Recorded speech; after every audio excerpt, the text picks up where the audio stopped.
If you clicked on this video because you wanted some help with Lizardmen Faction Wars, consider also clicking on the subscribe button so that I can help you out in more areas of the game, and you can help me out by growing my channel. Like a win-win.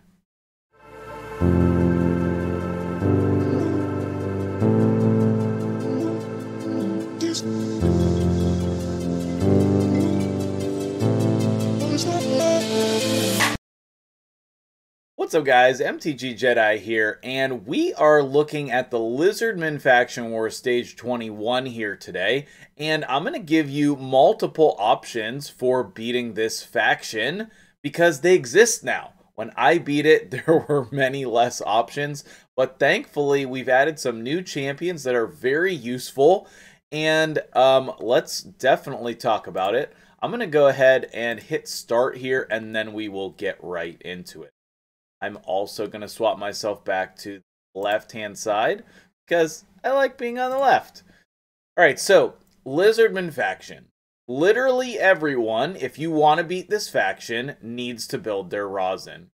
Most often, he is the main damage dealer or the only damage dealer that people have in their team. Okay? If you're lucky enough to have Fushan or Draco as legendaries, then you could definitely build them as damage dealers, but the Lizardmen are hurting for damage dealers. Maybe you would say, you know, Basilisk or, you know, some of those epics can do some damage, but it's not really comparable to the damage that Rosin, Draco, and Fushan can do. It's just not comparable. It's like a whole nother level down, okay? Now, in order to beat this faction, you want to build your rosin. Whenever you're beating it for the first time, you want to build your rosin with full crit rate and full crit damage, and almost everyone wants to use lifesteal gear. Okay, that makes him much more survivable, and you can use your healers and revivers on anyone else. When I first cleared this faction, the team that I used was the Skull Lord and Skull Sworn combo, okay? But now that it's been quite a while since that fusion was released, a lot of players do not have them. But that's an easy way to beat this faction, okay? This faction war boss is going to just ignore the defense on a lot of your champions. So oftentimes I build my rosin with an HP percentage chest for that reason, as well as everyone else in the team, to be quite honest. HP percent chest for the most of the time. And what was I saying? So Skull Lord and Skull Sworn, many less people have that combination now, okay? But if you do, that is an easy route to victory. You just make your Skull Lord as tanky as possible. He doesn't need to do anything except survive and res the Skull Sworn. You might say it's a cheese, but I just think it's like an obvious good strategy to. Alright?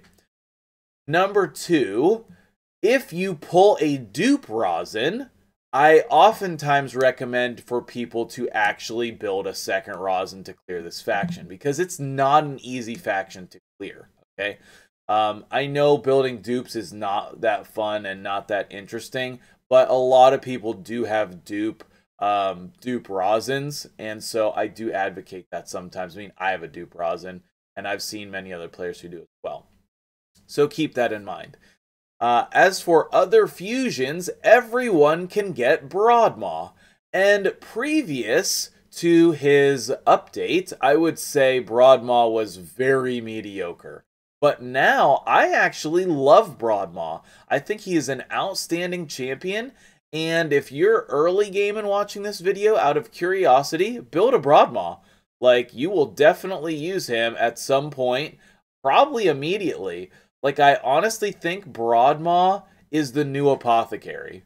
And for most new players, it was the dream to get Apothecary because of his abilities, right?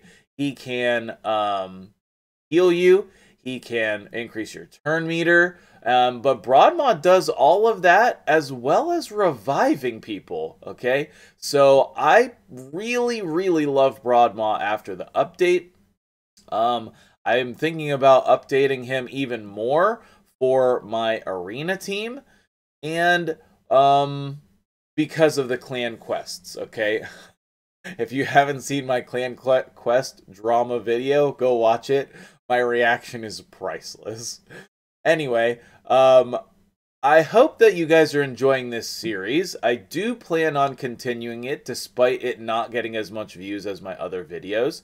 So if it's helpful, please subscribe to the channel to help me out, and please share it with people in your clan or your friends that play the game. Share it with them so that more people can see the videos on these strategies, okay? Now, as for the other champions here, Skathix is excellent. If you were able to get an extra copy of him, I highly suggest building him. He's going to really help you on the previous stages to remove those buffs. Okay, and there you see 4 minutes and 50 seconds. We didn't get 3 stars there because we didn't manual it. If you need to get your 3 stars, then you need to manual it, and you need to use the revive from Broadmaw at the right time. Okay? But this was an easy clear. This was a very easy clear, and it definitely took some time to get there. Like before Aox and Skathix were released, before Broadmaw was updated, and before I had Fushan, all of which happened in the last 3 months, I would say, approximately, I could not auto 20 before I had this team. Okay, so not every team is capable of autoing 21. Keep that in mind. So let's come in here and take a look at the rest of the champions that I have, because I want to give you some other options as well. In my original clear, I used Jareg. And before I was able to get Skathix, I was trying out Quargan, all right? I also had Drake in there, but he's mainly for the secret room. Same thing with Jarang, okay? Jarang is okay as well, and he can do a little bit of damage. I have built Haruspecs for other people on other accounts. I do have some gear on him still, but he does do the revive as well. But he's hard to keep alive, okay? Let's go ahead and jump over to the index so you can see not only my champions, but also the available one. And then we'll go over the gear as well, okay? Bergamcar was in my original build, and if you have him, he's actually good. I think Roxham is good as well. This new champion, Basatha, he's probably awesome. I think he will be really, really fun to use. All the legendaries are great. I'm sure you won't have Ramontu before you clear this faction, but, you know, he'll be awesome. As far as epics go, Venamage would be really great against the boss. I will definitely build mine whenever I get one. But most of the epics you want to avoid, okay? Aox is good. Jareg is good. Quargan is good, Broadmaw, and Skathix, but I would stay away from the rest. And as far as rares go, if you have a Metal Shaper built for Doom Tower, use him. Otherwise, skip everyone. As I said, Haruspecs is not the worst. Some people tell me they like Gator. I'm not in that crew of people. And Skullsworn is only usable if you have the Skull Lord. It's possible you have a Saurus built as a campaign farmer, but he'll probably die easily, so I'm not sure if I want to make that recommendation, but I could see that working. Okay. As far as Lizardmen go, I feel like this faction is very straightforward. Everybody should just build Rosin and Broadmaw, and then fill in the gaps with whoever else you have that is reasonable, okay? Like if you have a Draco, obviously you're going to put him on the team. Any of the legendaries you're going to put on the team. Even Skullsworn or Skull Lord, right? All the legendaries in this faction are definitely usable, and I think that's true for most factions, right? Most factions you're going to use your legendaries. The Skull Lord you can probably even use at level 50 because you're just stacking him with stats.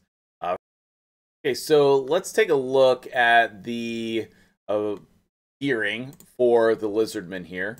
As you can see with the Rosin, I still do have him in lifesteal, and I still have him with an HP percent chest, a pretty nice one if I must say. And then here are his total stats. we have a little bit less than what I like to try to get, which is 50k HP. His defense is not as high because, as I said, the boss ignores defense, and then the crit stats as well as accuracy. Rosin is not fully booked, but you know, he does have some books. I mainly needed him for his A2 a lot on my account, so that's where I stopped after I got those books. And then his masteries, yeah, there we go. We're coming down to Giant Slayer in the middle. Okay, now let's see who else. We have Fushan, no masteries, which I should probably get at some point, and no skill books either. He is in a stun set, and he does have some crit stats and accuracy. His attack is a little bit low, but, you know, that's okay. Skathix is in Relentless to try to cycle back through his abilities. He is booked, and he does not have masteries. His total stats are, I mean, they're alright. I would say his main focus is accuracy. But other than that, he should really have more HP. I don't know why he didn't get targeted by the boss, being 35k HP. Broadmaw is also in Relentless, and then my favorite set for Faction Wars, which is Immortal. Does he have skills? Yes. And they're really important so that you get the cooldown on the revive. Does he have masteries? No. And then his total stats are here. Again, a high HP pool. You want to focus on that. And resistance on your revivers. Some accuracy is nice to be able to land the freezes whenever possible. And last but not least, we have Aox, who I know does not have masteries. Huh. I really thought I had masteries on Aox. That means the only one with masteries is Rosin. But Aox does have books. And he is in a Toxic set, which I actually really love this build. Because he, on which ability? This A1 places poisons. And so he has the ability to place multiple poisons in different ways. Okay? It just raises his usability a bit. The accuracy, HP and defense, and speed, that was my main focus there. And I think that's all 5. So, let's finish the video from there. And that's the stats. So, just a quick and easy video today on the faction. What do you guys think of the Lizardmen faction? What team did you use to clear it? And was this information useful to you? Maybe the Ogren one where we beat the faction with double War Mothers. Maybe that was not as useful, but I thought it was hilarious. And so maybe I'll do a second guide on the Ogren, focusing more on some tips and tricks rather than the meme of beating it with 2 War Mothers. So let me know in the comments below if these are helpful to you and what factions you beat them with. Go check out some other of my videos. The playlist should be coming on at the end of this video for the other factions. So dive right into that if you are curious about my other teams. And thank you so much for watching. I appreciate you guys being here. See you later.